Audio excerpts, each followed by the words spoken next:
2016 was a long year for us, and it started with a quite unexpected turn of events. Starting from early 2016 all the way up until my injury, life was hard. I mean, like, not hard in the fact, like physically hard, but like emotionally stressful, and like I was being pulled in all different directions because I was trying to join the military. I was going to school and I had my family and my friends, and you know, I was just doing everything that an 18-year-old boy does. Luke had been going through quite a bit of work in the last week, so he was really tired. I remember Luke being somewhat worn out, and even New Year's Eve, he slept until almost noon on New Year's Eve because he'd been working the whole week on a remote job doing some plumbing, so I know he was tired. I woke up that day and I just didn't feel right. Like, something just wasn't right. Like, my hands looked like this all day. I was just jittery all day, like I didn't feel myself. Really, after the New Year's celebration and the toast, Suzanne and I were tired as well, and I think around 12, a little after 12:30, we went to bed, and I guess it was maybe an hour later. I don't even remember if we got to sleep good yet. That's when our world changed. My buddy was like, "Hey, let's climb this tree," and I was like, "All right, let's do it." We were down there by the bonfire, and so we started climbing the tree, and I got about 20 feet up and a limb snapped, and I fell 20, 25 feet straight down. I couldn't see anything. I could hear everything that was going on, and like my ears were ringing. Really, it sounded like a grenade went off in my head is what it sounded like. So I went to stand up, and I sat up like this, like my legs were out in front of me. I sat up, and nothing happened. Like my legs didn't move, nothing. So that's when I realized that I was like, I just shattered my back. So when I ran down the hill and got down there, Luke and a couple of his buddies were down there, and Luke was on the ground. I realized something was terribly wrong, and he immediately said, "I can't feel my legs, I can't feel my legs, I can't feel my legs." And I'm like, "Luke, what happened? What's going on here?" He said, "I broke my back." I said, "What do you mean you broke your back?" He said, "I heard it break when I hit the ground." Luke's friend Larson was holding Luke's hand and praying. He was on his knees and he was just praying. And I grabbed Luke's other hand and he said, "Mom, I'm hurt." He said, "I've broken my back. I can't feel my legs. I can't feel anything." And he said, I think I'm gonna die. And I said, "Luke, if you die, where are you gonna go?" And he said that I'm going to go to heaven and be with the Lord. And I said, "Well, why is that, Luke? Why would you go there?" And he said, "Because I know that Jesus died for my sins." He said, "I know I'm a sinner." He said, "But I know I'm forgiven and I'll be with Jesus in heaven." I said, "Well, if you go there, you're right, you'll go to heaven." And I said, "You'll be there before us." As plain as day, God said, "Surrender." I said, "No, God, I'm not surrendering my son." I said, don't ask me to do that." He said, not your son. He said, everything, every pain, every disappointment, every loss, every unmet expectation. And surrender's a hard thing for me. But he also said, acceptance. Everything that comes to you and Tim through this, he said, it's from me. And he said, accept it as a gift, and you'll know that I'm in this. So I stood there with two words: surrender and acceptance.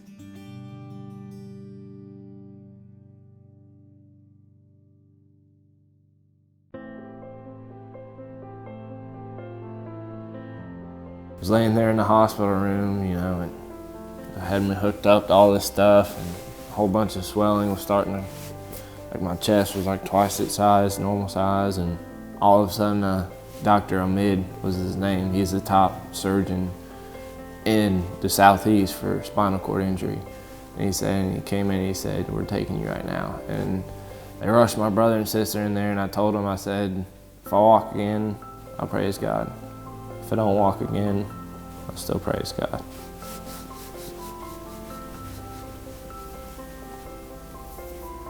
When they rolled him out, he gave us the 2 thumbs up, which became kind of our code, if you will, that it was going to be all right no matter what. And they wheeled him off, and we went to the waiting room to start praying for, Yeah. I think that was probably 5:30 or 6 o'clock in the morning now.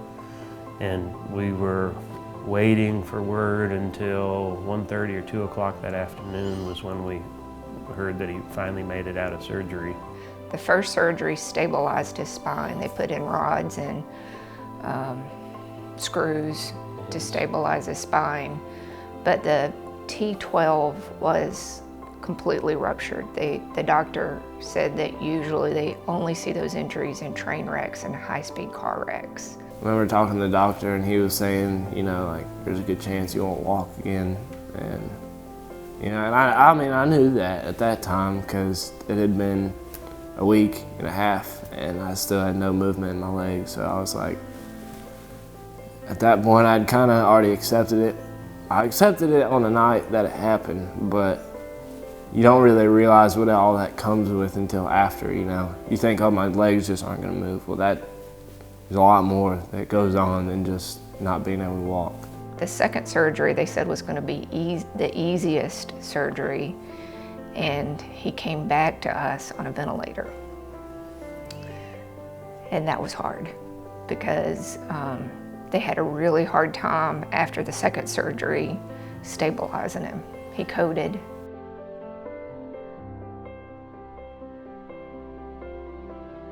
We could have lost him again, is the bottom line. He really was close to not being able to sustain the rigors of such another major surgery.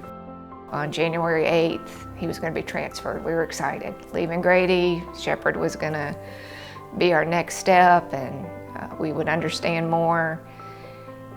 And they went to take one of the drains out, and it was spinal fluid. And immediately the doctors went into overdrive, and they took us down to surgery and pulled 2 chairs in front of the door and said, you need to sit here, right outside of the operating room. They decided to put a stent in between his C1 and C2, which is something the doctors never do. It's very dangerous because they were going to tap directly into his spinal cord and it would be open. And the surgeons came out and explained the risk. Luke had to be awake. And so they took him in there, and again, we were sitting outside the door, and all these doctors and nurses kept coming in and out, looking at us like it was so highly unusual for parents to be sitting there outside the door of the surgery room. And we realized that, again, the Lord's hand was in that, because a man who'd performed these surgeries for over 30 years ago, 40 years ago, was the man there to be able to perform the surgery on Luke. And it worked fine. And although we were extremely nervous, I know we felt the Lord's hand in that as well. And it was hard for me because I could hear Luke talking, because they had to ask him questions. Knowing Luke and how he likes to cut up, we were afraid that Luke may not have understood the seriousness of the surgery, so we were I nervous. told the surgeon, I said, Luke is a cut up, so let him know how serious it is, because they needed Luke to be able to tell if he could feel things or he could move things, he could blink his eyes, and we could just see Luke going, ah!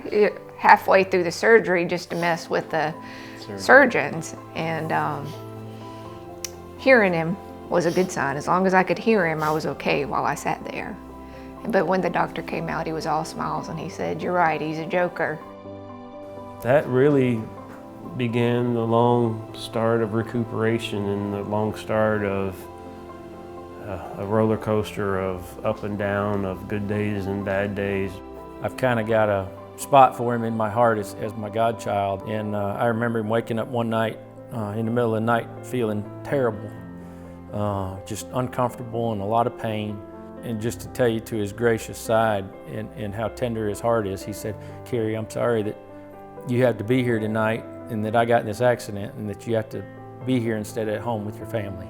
It's just, he's got a very tender heart and is very giving and just what I call a good soul.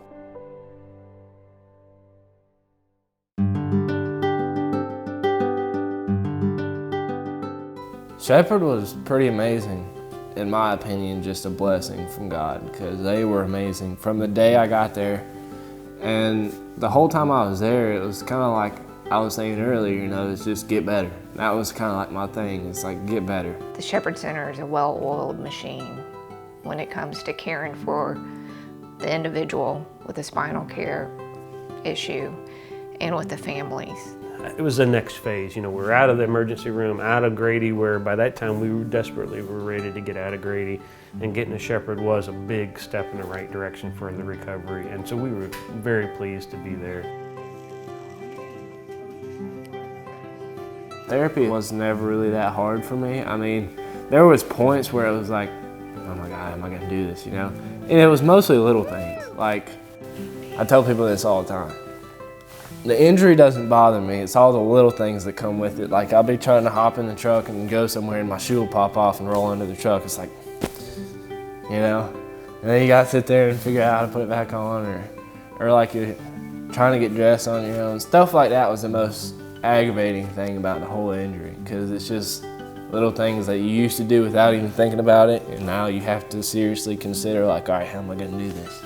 The Shepherd Center was a blessing, and we realized, you know, looking back, even at that time, but looking back on it, how blessed we were to be able to have that as his next step. And they showed him the possibilities instead of the limitations. I think that's what they really did at the end of the day, and it was an amazing transformation for Luke. You could see him realize, you know what, I am going to live, I'm going to have a life, I'm going to go to college, I can get married. You know, he came out of the Shepherd Center realizing that his life has changed some, but life is not over.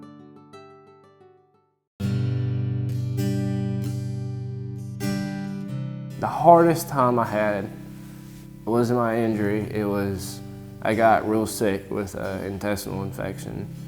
I had it for 12 weeks, and in and out of hospital for those 12 weeks. I think I went back 4 times and just nothing was working. That was worse than the injury. It really was, because you can't do anything. I mean, especially when you're in a wheelchair, you can't go anywhere, you can't do anything. I mean, it's not like you can rush off to the bathroom and rush back, you know.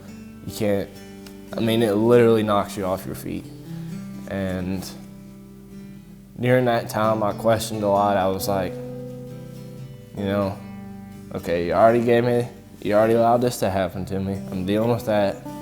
What's the point? Why would you let this happen to me, God? You know, like, what's the reason behind this? And that's when I was mad at God for a long time because of that. But I never, you know, like, I never got to the point where I denied him. I always just, it was like a question, you know, like, God, why? You know, God, why? And I've asked that a lot during 2016, but I think the biggest thing is that God allowed me to go through so much struggle and so much, like, depending on Him, that now I can turn around to other people who are struggling and say, you know, it's gonna be all right.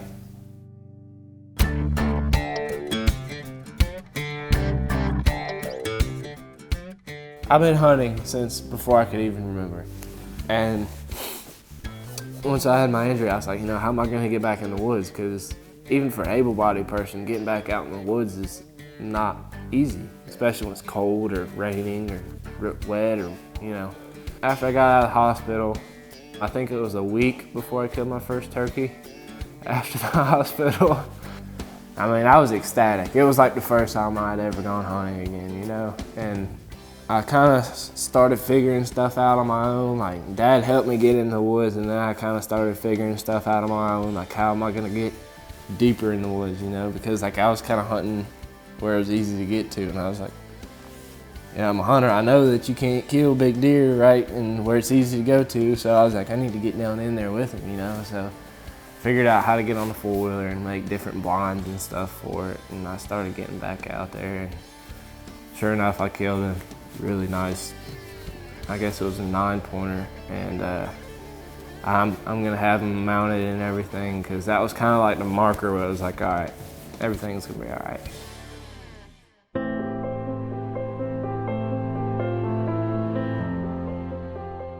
A friend of mine gave me a book, Streams in the Desert, and it was printed in 1925. It's an old book. I read this devotion earlier in the day, and I shared it with everybody that came through the door because I thought it was so amazing. And it's from 1 Samuel 7:12, and the verse was, "Hitherto hath the Lord helped us." And the devotion says, the word hitherto seems like a hand pointing in the direction of the past, 20 years or 70, and yet hitherto the Lord has helped us through the poverty, through the wealth, through the sickness, through health, at home, abroad, on the land, on the sea, in honor and dishonor, in perplexity and joy, in trial and triumph, in prayers and temptation. Hitherto the Lord helped. We delight to look down a long avenue of trees. It is delightful to gaze from one end of the long vista, a sort of verdant temple, with its branching pillars and its arches of leaves. Even so, look down the long aisles of your years, at the green boughs of mercy overhead, the strong pillars of loving kindness and faithfulness, which bear up your joys. Are there no birds in yonder branches singing? Surely there must be many, and they all sing of mercy received hitherto.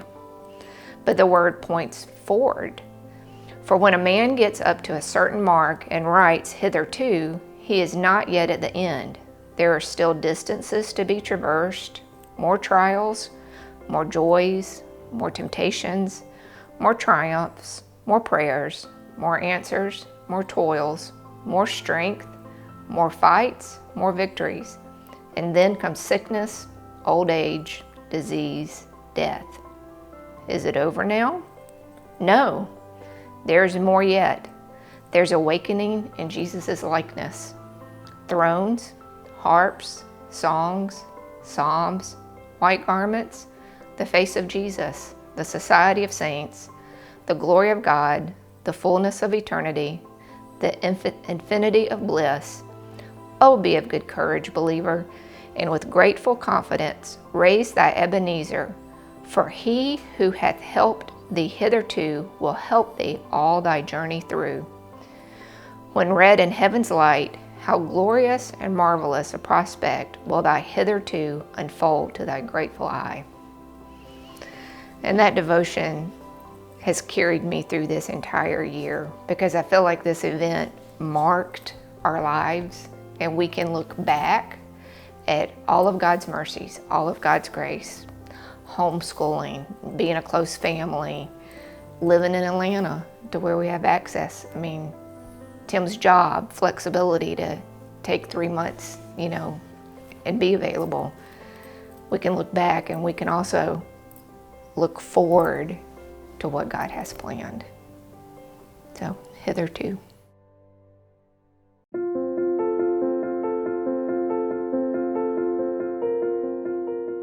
The progress that he's made, the internal strength that Luke has for being an 18-year-old young man when this happened, I don't think he understands how many people he has inspired, how many lives he's touched, and will continue to do so. And we're praying for Luke's health and safety in the same way Luke prayed, whatever may come, whether he walks again or whether he doesn't walk again, he's still God's child, and we still feel like in this world there'll be troubles and there'll be tribulations, but at the end we know it's a happy ending, and we're all living for that, right? Mm-hmm. Everything is temporary on this earth. Whether you're having the best time of your life or you're having the worst day ever, it's temporary, it's gonna fade. You gotta keep that in mind as you're going through life, you go through seasons. The way I look at it is you have to learn from everything.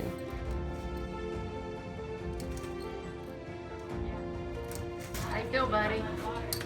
Good. You look good. Hard. I'm doing it.